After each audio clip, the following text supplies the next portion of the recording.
Wow! Gusto mo ta? Wow! Gusto ito ni Mochi Yam Yam? Gusto ang bata batuta ayam yam? Uy, uy, uy! Gusto talaga ang bata batuta.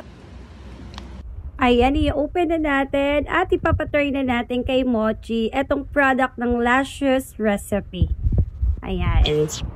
Oh, 'di ba? Grabe oh. Amoy pa lang at sabaw pa lang ng kanilang product. Talaga namang gustong-gusto na ng aking anak.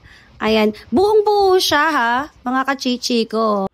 At sobrang sarap talaga para sa anak ko yan. Ayan, himay-himayin ko yan para mas lalo niyang matikman yung sarap ng Lashes Recipe na yan. So, ayan siya. Sa murang halaga, nasa 100 plus, 4 na piraso na yan mga kachichi ko. So, hindi lang po yung beef liver, tsaka yung chicken din po yung in-order po natin sa kanila. Ayan, kung nakikita nyo naman, talaga namang gustong-gusto ng aking anak. Ayan siya mga kachichi, oh. Oh, 'di ba?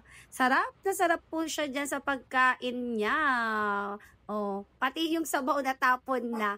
At ayan siya mga kachichi, tignan nyo naman, hindi na niya tinigilan. Ayan siya. Grabe. Masarap. Masarap yung product ni Lashes Recipe. Gusto pa ang anak? Gusto pa yum yum?